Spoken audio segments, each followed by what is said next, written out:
Hi, welcome back to Taken Seriously with me, Lauren Hopkins, the Managing Director at Grace. This podcast series brings you HR leaders to discuss some of the great work carried out throughout lockdown to engage with and support new remote teams, the reality and the challenges of the people profession, as well as what the future looks like. Today, I was joined by Ruth Pappadakis, who is the HR Manager at Amazon Filters, an international manufacturer specialising in liquid filtration solutions. They employ 230 people in total, with a head office in Surrey, a sales office in Germany, and a manufacturing facility in Poland. Ruth has been with the company now for over 12 years.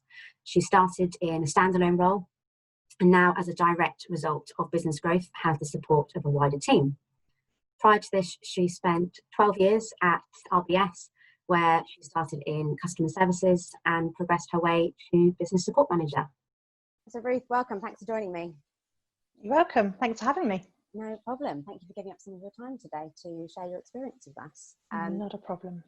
I'll start, as I usually do, with these episodes. So I've given you a brief introduction there, but for people listening, could you just tell us in a little bit more depth who you are, what you do, and a little bit more about the organisation? Okay, of course. So I'm Ruth Pappadakis. I'm the HR Manager for Amazon Filters Limited, based in Surrey. We are a global manufacturing business that was set up in 1985, so we've been going a good few years now.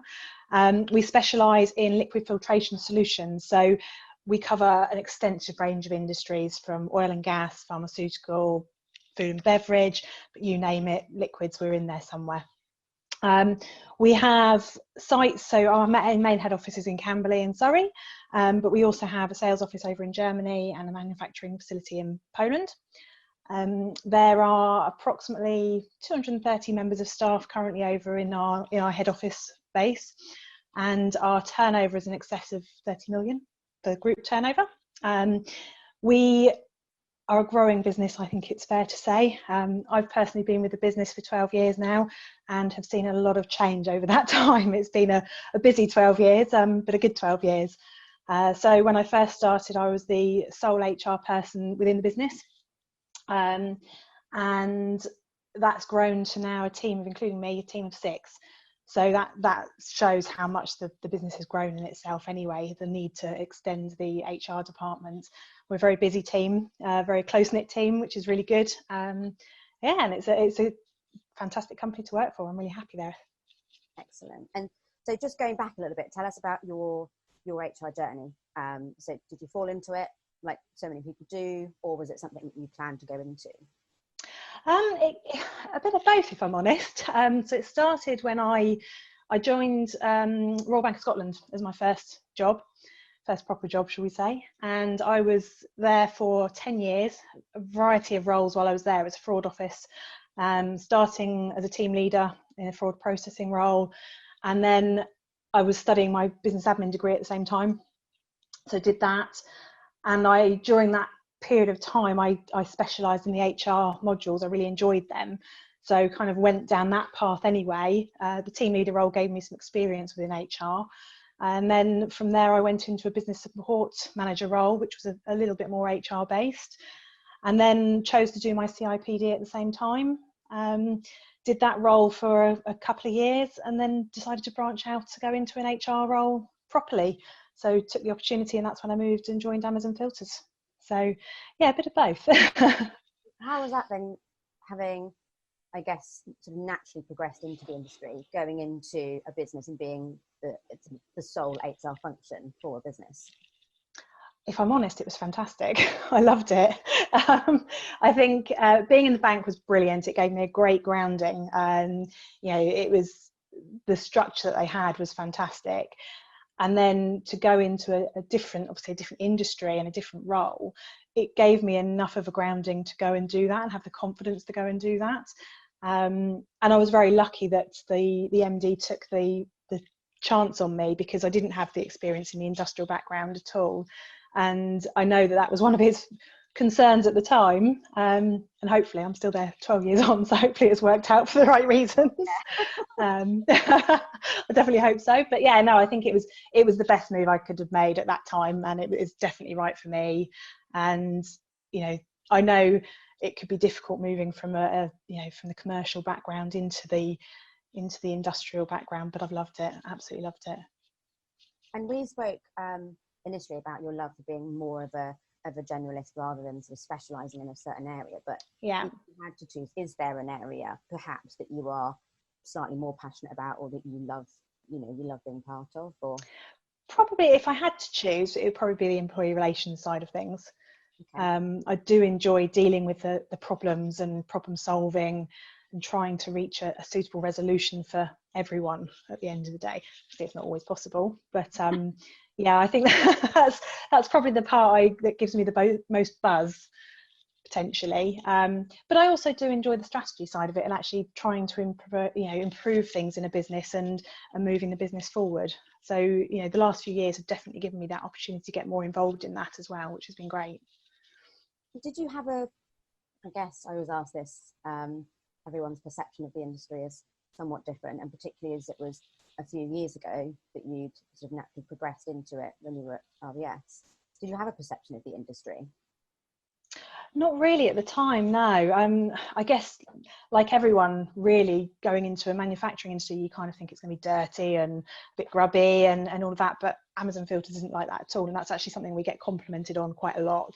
Everyone who comes and visits the business compliments us on how clean the environment actually is, so it's quite surprising in that sense. So that did surprise me a little bit, I think, because I think you automatically have that sorry, I've got a call come through. You automatically have that you automatically have that opinion of that industry, so I was pleasantly surprised.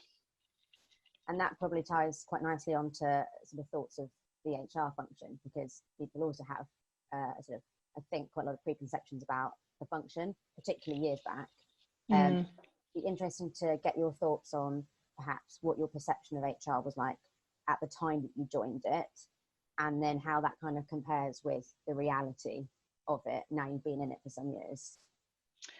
Oh, that's a good question. It's taking me back now. I can't really remember what my perception was at the time, to be honest with you. It's a bit of a difficult one to know. It was all based on what I was studying at the time more than anything. So it's a difficult one. All I would say is that I've been pleasantly surprised, and I've thoroughly enjoyed my career, and it's something that I'm glad I moved into.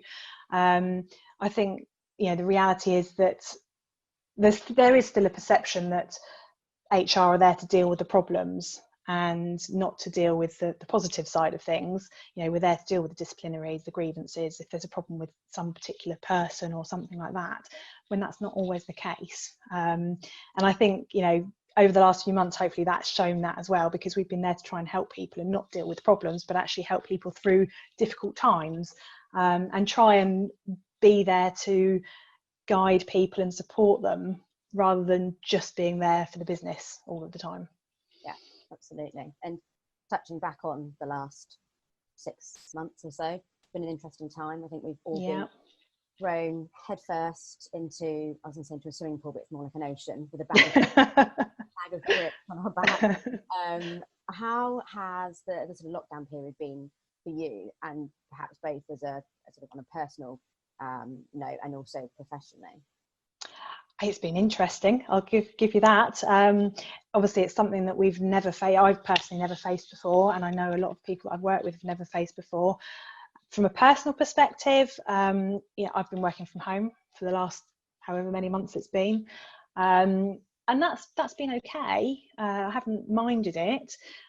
I'd much personally prefer to be in the office and integrating with people in a different way, but the use of technology these days has made it so much easier. I've had daily chats with my team. I keep in regular contact with a lot of other people on site. My other half has been working as normal, so that hasn't changed for him at all. My son's been at home with me for part of it as well, so that's been a challenge. I'm not going to lie and pretend everything's been fantastic, but at the same time I think it's what it is, and I've done what I've needed to do. It wouldn't be my preference going forward to work from home full time, that's for sure. On a professional side, again, very interesting. I think dealing with the different characters, dealing with the different perceptions, different views, that there have been out there. We're lucky in the sense that we operate in a world that we provide to critical industries still, so we haven't had to shut the facility down at all. We've actually provided filters for one of the Nightingale hospitals, for instance, so we are providing filters for, you know, critical industries throughout the whole process. So we've been busy and we've kept our manufacturing site opening. We've actually sent home, I think it's around 80 people who would normally work on site, we sent to work from home, and that happened in a really quick turnaround thanks to our IT department. It's been a very collaborative approach, I think, throughout, which has been fantastic. There's been a lot of teamwork effort going on, which is a real positive that's come out of this, I think.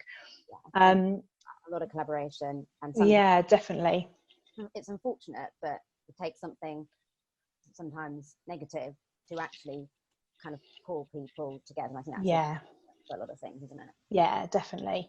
But yeah, I mean, I think some people have definitely found it harder than others, and dealing with the different feelings. You know, some people are very fearful about the whole situation, whereas some people are very much, it's what it is, I'll just carry on as normal. So the different varieties of people and the perceptions that you get has made it very, I think, challenging at times is probably fair to say, but interesting as well. And so that's, I mean, amazing to say that you've been a part of sort of helping the frontline, the NHS. If that then sort of increased demand, how did you as a business cope with perhaps the turnaround, the deadlines? I imagine that was quite a tight deadline for things like that. Yeah, I mean, we do have items in stock, so we do hold stock, but we are able to juggle what we've been doing and make sure that the priorities go up the list, and, you know, you fast track certain orders over other orders, as you would in any normal circumstance anyway. But I think, like any other business, some orders did drop off as well. You know, let's be honest, we didn't keep the order level as it was throughout the whole of the period of time, so we were able to manage quite well in those circumstances. We were keeping a very close eye on our absence levels as well, so we knew where we were with regards to absence, and luckily we weren't hit too badly at all. We've had no confirmed cases of the virus, which has been a positive. Obviously, like every other business, we've had people go off with symptoms, and we've had to follow the guidelines and make sure that people are following the right process. But in general, we've been able to keep up with the orders that we've had coming through. We've had our peaks and troughs, so it's, you know, we've had our ups and downs throughout, but in general, yeah, everything's been able to be managed quite well. And how, looking at it as your sort of wide team in HR, I imagine the team has likely never had so many sort of eyes on it to give answers to the wider business and to deliver. How is that for you, managing that team and sort of guiding them through that?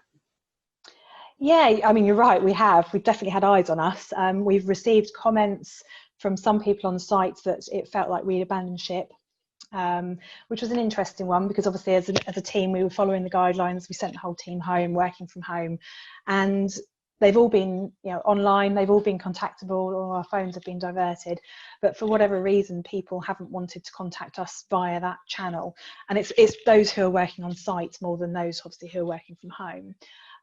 So we've had to adjust the way of our thinking as well.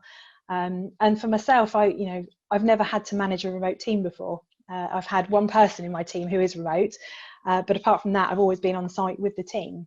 So that's been a challenge, I think, but it's pulled us together very closely. We've had team chats, we've had, you know, weekly, we have quizzes going on and things like that. So we've definitely engaged as a team, and they've definitely pulled together as a team fantastically. I'm very proud of them actually at the moment. But we have had to change our way of thinking a little bit and change our focus. We've done, you know, quite a lot to try and engage with the business. We've introduced pulse surveys to make sure that we know how people are feeling. We've introduced an HR surgery so that people on site had a dedicated time if they wanted to come and talk to us. They could do it remotely. We had a laptop set up ready for people to do that if they wanted to, or they could contact us and ask us to come in, and one of us would have come in if we needed to. I've got 2 mental health first aiders on my team as well. So the 3 of us have been engaging with people as much as we can to make sure everyone's okay. So the focus definitely has changed. Definitely, you can see that. And I think it's been a real positive for the business. But not only that, the focus has also changed, where a lot of people in the past would come and speak to us directly about things. They're actually now starting to go via their line manager, which has always been a desire anyway. We've always wanted to encourage that. Yeah, definitely. Because they often come to us and we say, actually, you need to go and talk to your line manager about that. It's not us you need to talk to. So that shift has been a positive shift, definitely. And I'd like to try and keep that up when everything goes back to normal, if it does. I think there'll be a different normal, obviously, but yeah. And just touching back on what you said about the fact that you hadn't managed a remote team before, and actually a lot of people haven't. And I've said this to a few people, just because you people doesn't necessarily mean that you can manage them remotely. They are two quite different things. They don't always translate to the other. You having to kind of learn on the spot as to kind of how you adapt and how you change your style to a remote, did that sort of help you to maybe perhaps guide and give advice to line managers who were also having to do the same thing with their teams? I certainly hope so. We've put out a fair amount of resources out to the line managers. I've sent out a number of tips and hints to them on things that they could be doing. One of my team members is dedicated to engagement, and he also has shared some tips and hints, and he's actually the one that has always been working remotely. So for him, it was quite interesting to get his insight and also to share his hints and tips as well. So we've put some things out to line managers. We've also been working over the last few years, on our learning management system. Okay. So one of my guys is dedicated to doing learning content for that system, and he came across some free courses as well that was aimed at people who were managing remote teams. So we've put those out to the line managers too, in case they wanted to utilize those sources as well. So we've been lucky. We've had quite a lot of access to good sources of information and for people to use, which has been good.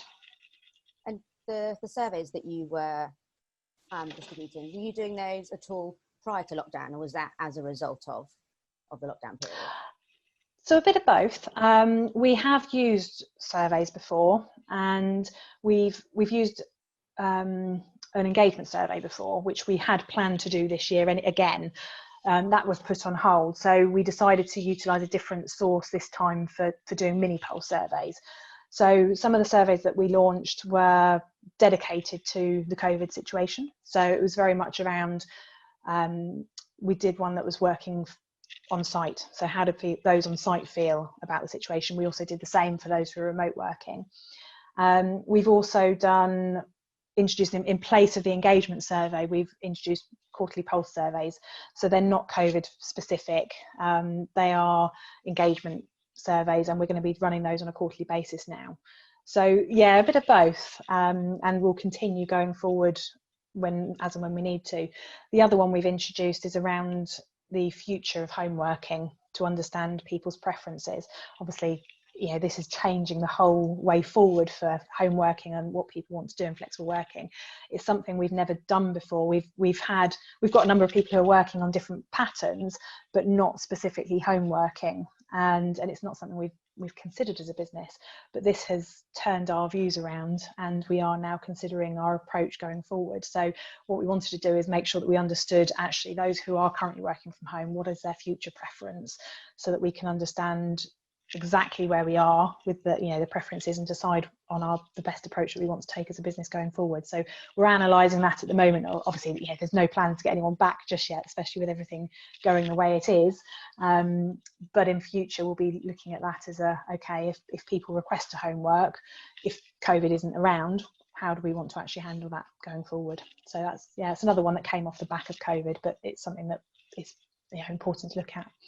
Definitely. And looking at moving forward and flexible working, all those sort of things, I've heard, I think getting feedback is important, because the whole point of doing it and offering it is that it suits both parties. I've heard a few things recently where perhaps companies have just sort of changed things to go fully remote, or said, absolutely not, we're going fully back in the office once we're able to, but without getting any feedback from the existing teams. And actually there's there is no point in changing it if people are actually happy to go in and don't want to be at home. There's no point in changing it to remote. Yeah. It needs to work for both. It needs to be, they need to be productive in, however they're working, and it needs to work for the business. But equally, some actually don't want to be at home. And having been at home for so long, and everyone's in different situations, so many are just desperate to get that sort of social interaction and back. And whilst this technology is fantastic because you can still see the whites of your eyes and have a really kind of conversation and sort of be there and be present, it's not being sat next to someone. It's close, and thank God for technology over the past few months. It's been amazing, but it's not quite the same. No. And one of the many reasons why I wanted to give HR this sort of platform to share and to really sort of shout about some of the amazing work that they had done to engage with, and you've already touched on that, to kind of engage with their new remote workforce, how they've supported them, how they've kind of communicated them. I read about your sort of program that you guys have implemented maybe a couple of years back, correct me if I'm wrong, the Share and Success. Share and Success, yeah. I want to know about that. Okay. So yes, that was you're going back a couple of years now that we actually launched that, but we engaged with an external consultant to come in and help us with the program, and it was very much around, it's the engagement piece. We want to make sure that our employees are engaged, and we're not going to lie, we've still got a long way to go. We're by no way finished with that program, but it started off just really identifying that it was an area that we needed to work on and wanted to work on, and it was about engaging with people to fully understand the objectives of the business, really, and the mission and the purpose of the business, and how it all links together, and how everyone could contribute to that, and how everyone then ultimately shares in the success of a successful business. So it started off with us working with the management team initially with this consultant, and we devised what we call the purpose triangle. So it's very much from the basic leadership actions through to the key behaviours, the values of the business, what our customers want, and so forth, all the way up to what's the purpose of the business. So we have this purpose triangle displayed around the business. We then engaged with a number of people. Well, in fact, actually, we had sessions with everyone within the business as a result of this, to go through what the purpose triangle means, but also to build in some other things such as positive language, and really to understand the key behaviours that we're looking for in our employees. It's been an interesting journey, I must admit. I think most people have bought into it, or most people understand it, which is really good. Obviously, some people you're always going to have some people who are a little bit dubious about it, and they just see the terminology and think that's all it is, it's terminology. But I think we're getting there, definitely, and we focus a lot on the behaviours that we came up with, which are very simple behaviours such as polite and friendly, show you care, focus on quality. But we've focused a lot on those, and everyone had a booklet that demonstrates what the behaviours are, gives some examples. We've built those behaviours into our grading structure, so every year now when we look at the grades in relation to our appraisals, that's being brought in. It's now on our job descriptions, so there's a lot of focus on that side of it. But it is about us wanting to be a great place to work where people are proud of working. So yeah, there's been a lot of focus, hence why I have a team member who is dedicated to engagement within my team, so he's been involved. Considering it's not a team of 20, 25 people, it's still relatively small, so to have one person designated to that kind of shows where your priorities are as a business, which I think yeah, definitely. And his role is there to he's not there to do it all, obviously, but he's there to make sure it happens, and he's there to guide the line managers, work with the line managers, and give them the extra bits and support them to get them to deliver the right messages as well. So we've still got a lot of work to do, and we've got a lot of things in the background that are happening. Some of those have had to go on hold, unfortunately, because of the lockdown. So we had a back to the floor programme that was initiated, where all of the line managers were targeted to go out onto the shop floor in different areas of the business, not necessarily their own area. And work with the people in those teams and really understand other areas of the teams, other areas of business, and their challenges, and try to make sure that there was a link between each of the departments that was understood. We'd also just started to launch a shadowing program, which was aimed at everyone else on the shop floor. So again, giving them the chance to go out to other areas of the business to understand and create those links and get those relationships going as well. That was the one, unfortunately, that we have had to put on hold, because obviously with social distancing, it wasn't suitable to ask people to go across teams and everything, but still very much in the pipeline, and something that we want to initiate as soon as we can, as soon as it's right to do so. So yeah, there's a lot more still to come, I think it's fair to say, but engagement never stops, does it? At the end of the day, it's not something you can just do and create and then forget about it. It's something that's got to be a continual process. So that's very much the plan with this. So yeah. You kind of steered me where I was going anyway, actually. Your career history today, how the business has been affected, how you as a wider team have sort of helped to sort of steer the ship, if you like, and keep engagement levels high, which is fantastic if you can do that as a business during this. And then really to move now and look more forward as we hopefully come out of this. Yeah. Whatever that looks like. The next 6 months, and I guess what your priorities, not so much as a business but as an HR team, are going to be, because as you said, and most clients I've spoken to have said, what they're looking forward to is being able to do what was on the agenda December, January last year, and understandably just got completely put on hold as you were just priorities. But a lot of people have had some really exciting things that they were looking forward to at the beginning of the year that have subsequently been put on hold. Obviously, the shadowing that you just mentioned is probably not at the moment. No. But anything else? I mean, what are your sort of priorities next 3 to 6 months as HR? Well, 3 to 6 months is still to continue with what's happening in the world. I think the reality is we don't know what's going to happen. Obviously, the guidelines are constantly changing. They're talking about local lockdowns and so forth. So I think at the moment it's managing everything that's happening in relation to that is obviously the main priority. And again, it comes back to what I said before. There's still such a mixed opinion of people out there. There's totally understandably, you've got the people who are totally fearful of this still and very worried about it. You've got the other side of it who've come through and they've not become complacent, that's the wrong word for it, but they've got used to it, and it's become the way of life for them, and therefore they're not so worried about it. You've got people who still don't understand why they have to work on site.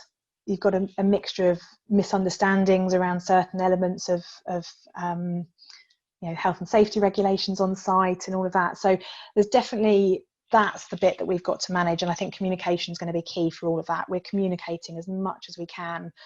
Every time a guideline changes, we're putting it out there. We have Amazon Workplace, which we have dedicated site on there, which is around coronavirus. So we very much, anytime something new comes up, or even just constant reminders of the guidelines, are going up on there, just so that people are, not becoming complacent and they are adhering to the regulations. So, sorry? They are changing. Yeah, they are. So rapidly, it's hard just to even and then having to communicate it constantly. That's right. And I have regular conversations with some people, and they're very much worried that we're going to go into another lockdown. So they're fearful of that because of their own mental health well-being and their own personal situations. And so it's a difficult one. So we've been focusing a lot on mental health and well-being, and I think that's something that will continue. So we launched earlier in the year. The plan was to launch a wider health and well-being programme. And we were going to do dedicated themed days, dedicated or themed weeks, that sort of thing. They kind of went on hold a little bit, but we are now picking that up. So my team have come round, they've turned it round. So rather than doing on-site stuff, they're doing online stuff instead. So again, very much using our Amazon Workplace, using our learning management system. We're putting monthly tips out now around health and well-being. There's a number of courses coming out around the same topic to give people, some reassurance on some of these matters. So that's, I think, they're probably the two main priorities over the next 3 to 6 months, particularly. But we've also got a strat plan that we've got in the background, so there's still work going on in terms of the strat plan. We're just having to find a different way of doing things with some of these things that especially the ones that would have been face-to-face sessions. We're finding a different way around doing it, and it's workable. It's something we can do, and it's something we can achieve. We've still managed to achieve things during the lockdown that have been on that strat plan. So we've implemented a new HR system, which we never had before. So that's now gone live, and that went live beginning of July. So in the middle of lockdown, and that's in the main been a success. So we've adapted our way of thinking and a way of doing things, but it hasn't stopped us from progressing things, I think it's fair to say. And was that an upgrade of an older system or something completely new? What was the reason behind that? Completely new. So we'd never had one in the business before.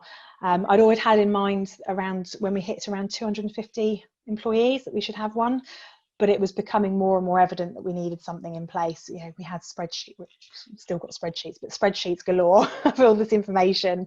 And also it's actually meant it's been a lot easier because a lot of it's now online. So it's we've not been able to print up the paper like we would normally. So there's the benefit there of obviously the environment, but also just becoming a bit more of a paperless environment within the HR department. And the sharing of information between line managers has been a lot easier. So they don't have to hand it to us. It's all done online. People have got access to their information. It's made things a lot easier, that's for sure. Actually, so great. It's the right move. Yeah. I think it was. Yeah. Yeah, we had we were probably fairly similar, not so much on the HR system side, but as a business. I mean, we're much smaller than 230. We're 5. So okay. as you can imagine. So, and everything was probably fairly manual. And I think we were sort of over the years we sort of tried to get everything on shared systems. So again, it's that collaboration, everyone having access to the same information, and we weren't set up to work remotely by any means before, and it was it's something that was been on my radar, as so many things are for us, and just always gets dropped to the bottom of the list. And actually the week before lockdown was right, we've got to get it done. Was done in a matter of a week or whatever, with some amazing tech support, and actually gave us the kick that we needed, because now we can. When I spoke to you, I was in Italy and was working fine, and that would absolutely never have happened before. So sometimes it's just good timing, and great for things moving forward as well. What that's going to allow you guys to do, to have that shared information, and also I imagine with a new system allow you to actually obtain a lot of really useful data for decision making and that sort of things, which perhaps you don't always have. Yeah, no, definitely. I think you're right. We were very lucky with the timing of it, because we've been planning it for a while anyway. But also likewise with Microsoft Teams, again, we'd not really implemented that that long before lockdown. It was something the IT team had been working on, and it was very good timing, because that source, having Zoom or Microsoft Teams or anything like that, has been just invaluable throughout the whole process. And actually what's been commented to me, which I find really interesting, that even amongst their people's own teams, people feel that the communication itself has improved so much more during lockdown than it has when they were sat next to each other at the desk. So it's a little bizarre to some extent, but it's obviously a positive outcome as well, which is great. Yeah, we implemented Teams again the week before, and we'd not had any. We have one office. We sit in one big open plan office. There's no need to use any sort of instant messenger or other offices. We just turn left and right, and then our answer's there. We just shout across the office. But I think actually you just take for granted having people sat near you massively. And Teams has been, oh my God, it's been fantastic, hasn't it? And not just for meetings with other people, but just for your team. If it's just a quick answer, or you don't want to sort of clog up someone's inbox by constantly doing that, you've just got a really quick way of getting a response. And And my team said exactly the same. Even though they were at home at the beginning, they actually found that they were communicating more on it. Whether it was novelty, I don't know, but just to have that kind of social contact, which I think they really miss. Yeah, definitely. My team have missed the social contact, that's for sure. So it's been, as I said, it's been an invaluable source at the end of the day. And looking back, what would you say have been your sort of main learnings, and whether that's you sort of personally or just, you know, about the team, about the organisation, but looking back, what have you could have learned from the situation? I was thinking about this the other day actually, and it's a difficult one because I think whether it's a learning or whether it's just a reinforcement of things, I'm not sure. And I think one of the things for the business it's reinforced actually as a business, you can pull together when the need comes or the time arises. You know, we moved very quickly at the start of all of this. There was the general feeling, like I'm sure many people had when this all started, that it was going to be like swine flu and it would, you know, move away very quickly. But at the time, obviously, it was ramping up. So I had sort of said to the business continuity team, I think we need to meet and at least plan for it. Luckily, I'd had some stuff that I kept from when the swine flu was around that luckily we didn't need to use, but I kept it. It was a really good basis of giving us an opportunity to actually sit down and talk about it and thrash some things out. And actually, everyone got on board very quickly and we moved very quickly as a team. And actually, we've, you know, as a business continuity team throughout the whole process, we've pulled together. We've had, at one point we were having, you know, regular meetings less than weekly, then it went to weekly. We're now having them every other week. And what's been nice out of that is we said recently, do we need to continue with these meetings, given that, you know, everything's kind of quite stable at the moment for us. And everyone on the team sort of said, actually, do you know what, we found these meetings really useful, and actually we would like to continue with them because it gives us a chance as a management team to talk and just know where everything is. So that's been a really good thing out of it. I think that's probably a learning in the sense of, yeah, as I say, everyone just pulls together and actually wants to be part of it and wants to help out where they can.